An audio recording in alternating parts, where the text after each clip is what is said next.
G'day everyone, Jimmy here. And in today's video, I want to talk about my experience with the Navy and one of the secrets I learned by being in the Navy that made me better at business. That's, of course, in my opinion, but I believe that it's really a strength now. And for those who don't know me, I'm Jimmy Mitchell. I'm managing director here at My Online Guy, seven-figure marketing agency, but a small business owner, just like everyone else, going through the overheads and the staff issues and everything else. And yeah, I make videos really for one reason. I'm just sick of seeing businesses getting ripped off, and I feel like I can do something about that by providing real life information to business owners. So if you like that kind of thing, make sure to subscribe and hit the like. It really just helps the message get out there. But like I was saying, I was in the Navy for almost 10 years. I did 8.5 years in the end, and it was a long time. I joined when I was 17. And I gave a lot of my life to the military. Had a career after that, but yeah, the Navy really is where I grew up. Before the Navy, I didn't really have a job. I had casual jobs and things like that, but the Navy was my first real proper job that I had a lot of pride in. As you can see by the medals behind me, I still have a lot of pride in what I did in the Navy. But the Navy is a very interesting place. A lot of you learn a lot of things about life that really help you in business. Now, there's the traditional things like waking up early and discipline. That's all the stuff that the Navy teaches everyone, and that just helps you in life in general. But there was one specific thing I learned in the Navy that really helped me, that I believe really helps me in business. And that is mutual, unwavering trust in the ability of my peers. So, what people, and I'll explain what that means in a second, but what people don't understand about the Navy or the military in general, Army, Air Force, Marines, things like that, is that there's a reason that boot camp, recruit school, like the 11 weeks, the hell weeks, things like that exist, right? So I grew up really poor. I grew up with nothing pretty much. And I'm sure there's a lot of people out there that had the same upbringing. So it's not about growing up poor or rich or anything. But what the Navy, what the military does is it takes everyone. It takes whether you're rich, poor, black, white, have a car, don't have a car, like cats, don't like cats. It takes everyone, shaves everyone's head, and basically goes, well, yeah, you did this before you joined the Navy, but we need you to be at a certain standard. And to eliminate any chance of that not happening, we're just going to assume that you know nothing, start you at the very beginning, and work you up to where you need to be. And that was really good for someone like me that had nothing, because I went into there and I was put on a level playing field based on merit. And I was 17 at the time. I didn't understand all this. Anyway, got through recruit school. In the Navy, I was a weapons technician, so I used to work on the missile systems and torpedoes. I used to maintain them, and the gun on the front of the ship, maintain them. And so where I'm getting at with this is, did my recruit school, did my category training to become a technician, and then I was posted to a ship. And by the time I was 19, I was working on hundreds of millions of dollars of equipment, and there was only three of us on the ship that did it. So if one of the three of us wasn't doing it, no one did it. But I made a lot of mistakes, as you do as a 19-year-old, 17-year-old, whatever. Everyone makes mistakes, and I had no technical experience before this, so I made a lot of mistakes. I broke things, I snapped bolts off. Just the things you do when you're learning a trade. Because I'm a qualified fitter from the Navy, so I learned a lot about hand tools and working and fault finding, things like that. But I made a lot of mistakes. Even though I did that, I know for a fact two things happened on that ship. No one judged me for it. No one didn't trust my ability to do the job. And I never felt like I didn't belong in that role. Even though I had made a lot of mistakes and I felt really bad for it, and it cost the Navy a lot of money, to be fair, I never felt like people didn't believe in my ability to do the job. And the reason for that is that when you are in the military and you are trained from the very start that teamwork, teamwork's a thing that's thrown around a lot, but in the Navy it's especially important. Teamwork is what makes the military work. You've got 200, say on a warship, you've got 200 people from all different walks of life, and the person I'm standing next to, I have to trust that the Navy's done a good enough job to train them that when the shit hits the fan and my life depends on them, and my ability to like do my job depends on them. That comes down to the cooks. That comes down to everyone on the ship. Everyone has a role that they're trained to do, and the Navy trains them in a very specific way so that we can all rely on each other when we're at war. Effectively, that's what you're trained to do. I had extreme confidence in the ability of everyone on the ship. Whether I thought I could do the job better than them or not is irrelevant. Yeah, there was times where I was going through the galley and I thought, yeah, look, I could cook a burger better than this dude. Like, but I never questioned their judgment. I never questioned their ability, and I never had any lost any trust in anyone ever in when I was in the Navy. And the reason for that, like I said, is you are standing next to someone that may be pulling you out of a compartment when it's on fire. So you can't afford to have an attitude where you think you can do something better than someone else. And where I think that's really helped me in business is when delegating responsibility to others and hiring people. It's really been a secret weapon here. So all when I got out of the Navy, I worked in agriculture and was managing 20 people. And I always used to say to the team, it's like, okay, well, are you a qualified tradie? Are you a qualified mechanic? If yes, okay, cool. Well, I'm not going to tell you how to suck eggs. I'm not going to tell you how to do that job because I trust that you know how to do it. I'm just here to support you.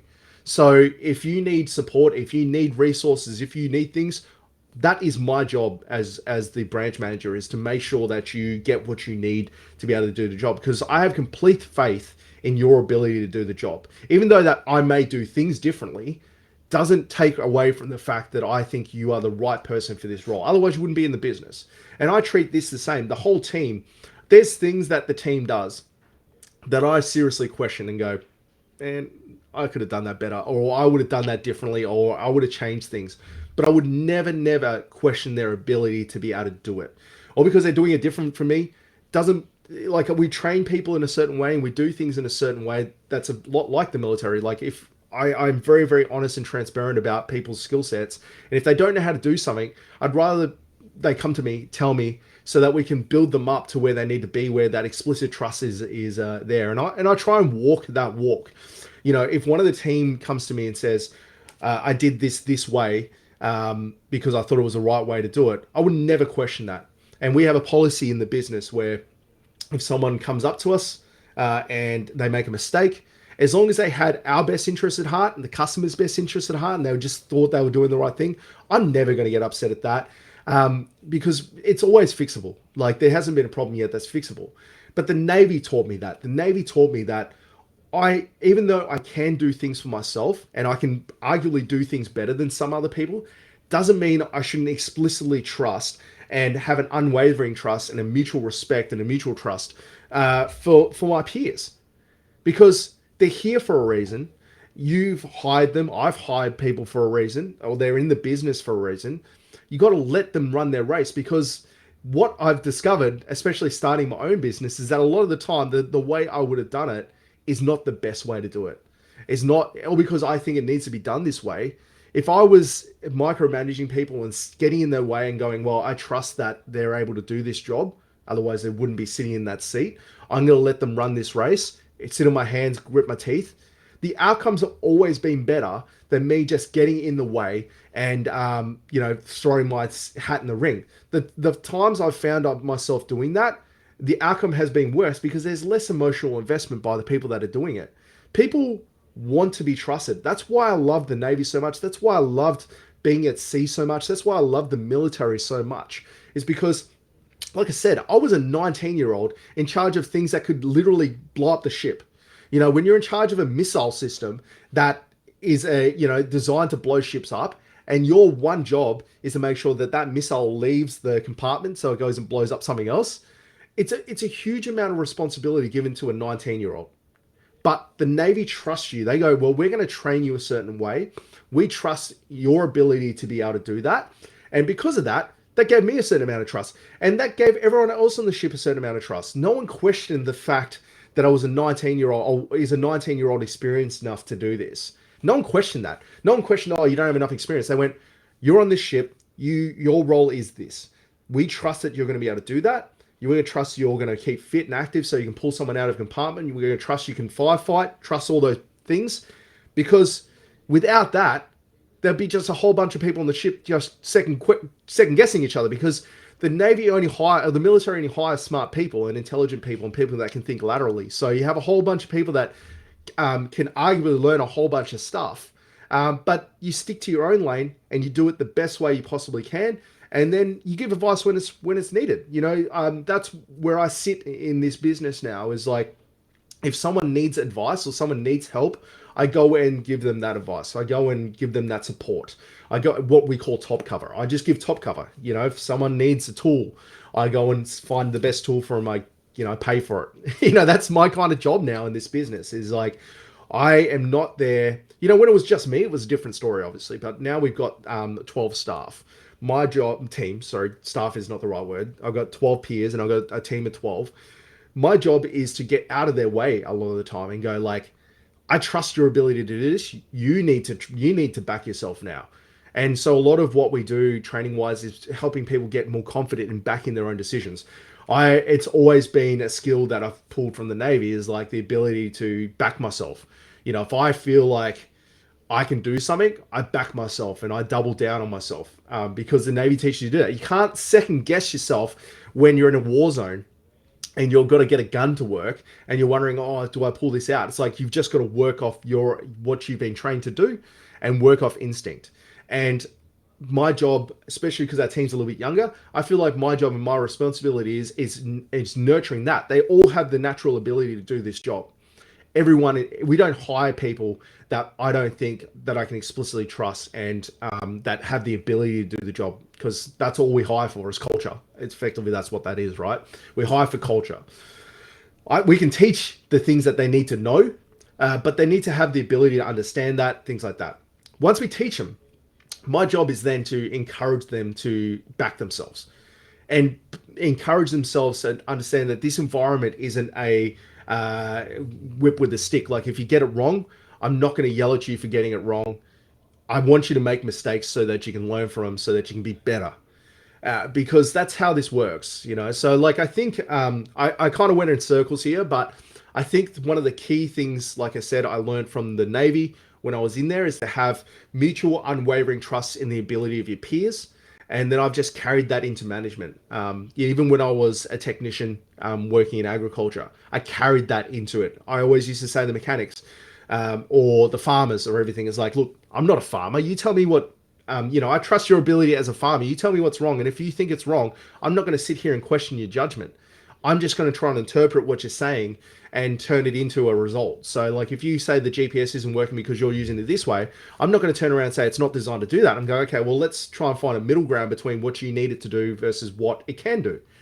Same with the business, same with everything. Every bit of communication I have is around that, going, okay, well, you're in your position for a reason.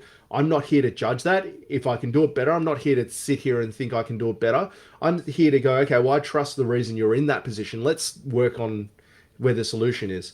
And I think that's been a game changer for me, and why maybe this agency is succeeding and is in that process where others have failed. Is that ability to go, I trust other people to do it. I'm going to get out of their way, and I'm going to trust them until they give me a reason not to. It seems to work pretty well for us here, and that would be a bit of advice for anyone else that's got an agency or got a business. A lot of the time, guys, you are the biggest thing holding your own business back, because you say you trust your team, but actually explicitly you don't. And what I mean by that is, like, if the chips are down, if you were walking down a dark alley, would you trust, and some like mysterious fella popped up in the corner and you're all on edge, would you trust that person that you're standing next to, let's say one of your team is with you that night out, would you actually trust them to make the right decision? If you don't, then you don't trust them. You have a fundamental problem. Every person in this building, I explicitly trust and go, whether it's the call I would make, I trust they're going to make the right call based on their ability. And then what happens from there, the chips fall where they are, and then we just pick up the pieces, rebuild, start again. So I think a lot of the time, business owners get in their own way with this. They don't actually explicitly trust people, and they feel an obligation to save the day, do the work because it's not being done their way. They don't want anyone doing it at all. And the Navy taught me that that's not the right approach to take in business. It's not the right approach to take in life. Trust in other people's ability, and a lot of times they surprise you. And I'm constantly surprised in this business how innovative the team is when it comes to things that I can't think of, because I have my own personal biases. I'm a grumpy old dude now, relative to how old the rest of the team is. I'm like a grandpa. But I have certain biases. TikTok was a very good example of this. Had no interest in TikTok until the team came to me and said, we should be doing TikTok. And I went, okay, well, I trust you guys. Let's set this up. You tell me what I need to be doing. The only thing I'm not doing is dancing. I'll do anything else you guys ask me to do.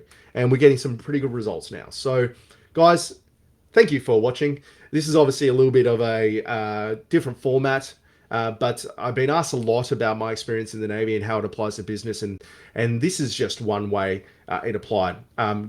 Guys, if you've been in the military and you have some ideas that can help people in business that you've learned from the military, or you have any more questions, leave them in the comments and we'll cover them off in another video. But thanks for watching, guys, and I'll see you in the next video.